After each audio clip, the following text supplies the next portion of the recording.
friends, welcome back to my channel. ഇന്ന് ഞാൻ ഉണ്ടാക്കാൻ പോകുന്നത് പപ്പടം കൊണ്ടൊരു ഐറ്റമാണ്. നമുക്ക് ചോറിൻ്റെ കൂടെയും കഞ്ഞിയുടെ കൂടെയൊക്കെ കഴിക്കാൻ പറ്റിയ ഒരു അടിപൊളി റെസിപ്പിയാണ്. ഇത് പെട്ടെന്ന് തന്നെ നമുക്ക് തയ്യാറാക്കി എടുക്കുകയും ചെയ്യാം. അപ്പോൾ നമുക്ക് വീഡിയോയിലേക്ക് പോകാം. അതിന് മുന്നേ എൻ്റെ വീഡിയോ പുതിയതായിട്ട് ആരെങ്കിലും കാണുന്നുണ്ടെങ്കിൽ ഒന്ന് സബ്സ്ക്രൈബ് ചെയ്യണേ.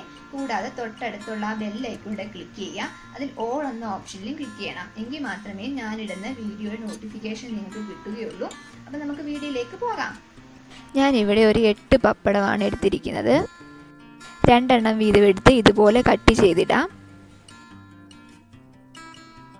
ഇതുപോലെ എല്ലാം കട്ട് ചെയ്തെടുക്കണം.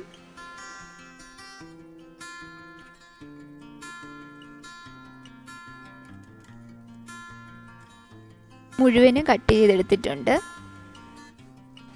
ഇനി ഇത് വറുത്തെടുക്കാം. അതിനായിട്ട് ചീനിച്ചട്ടിയിലേക്ക് ഓയിൽ ഒഴിച്ചു കൊടുക്കാം.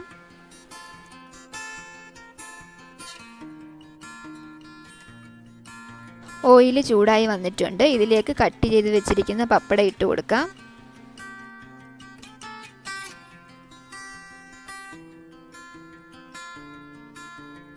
വറുത്ത് കോരിയെടുക്കാം. ഇതുപോലെ ബാക്കിയുള്ളത് കൂടി വറുത്തെടുക്കാം. എല്ലാം വറുത്തെടുത്തിട്ടുണ്ട്. ഇനി വേണ്ടത് ചുവന്നുള്ളിയാണ്. ഇവിടെ ചെറിയ സൈസ് ചുവന്നുള്ളി എടുത്തിരിക്കുന്നുണ്ട്. ഒരു 20 എണ്ണം എടുത്തിട്ടുണ്ട്. പിന്നെ 2 പച്ചമുളകും കുറച്ച് കറിവേപ്പിലയും. മിക്സിയുടെ ചെറിയ ജാറിലേക്ക് ചുവന്നുള്ളിയും പച്ചമുളകും ഇട്ടൊന്ന് ചതച്ചെടുക്കാം.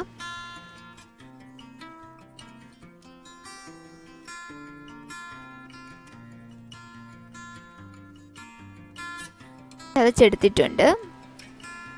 ചീനിച്ചട്ടിയിലേക്ക് എണ്ണ ഒഴിച്ചു കൊടുക്കാം. നമ്മൾ നേരത്തെ പപ്പടം വറക്കാൻ എടുത്ത എണ്ണ തന്നെയാണ് ഇവിടെ ഉപയോഗിച്ചിരിക്കുന്നത്.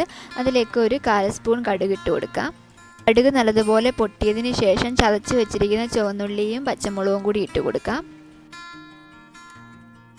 ഇതിൻ്റെ പച്ച മണമൊക്കെ ഒന്ന് മാറുന്നിടം വരെ ഒന്ന് വഴറ്റി കൊടുക്കണം.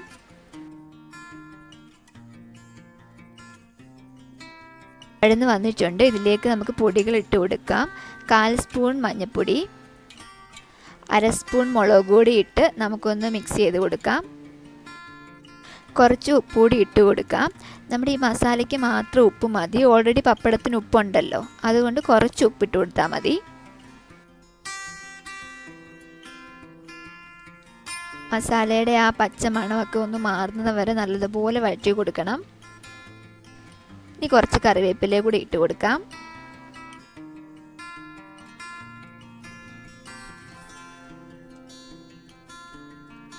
നേരത്തെ വറുത്ത് വെച്ചിരുന്ന പപ്പടം ഇതുപോലെ ഒന്ന് പൊടിച്ചു കൊടുക്കണം. എല്ലാം പൊടിച്ചെടുത്തിട്ടുണ്ട്. ഇനി ഈ മസാലയിലേക്ക് പൊടിച്ചു വെച്ച പപ്പടം ഇട്ട് കൊടുക്കാം.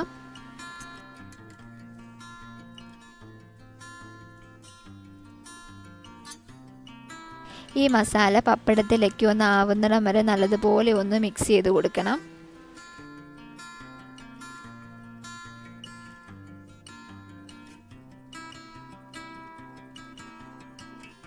നല്ലതുപോലെ മിക്സ് ആയിട്ടുണ്ട്.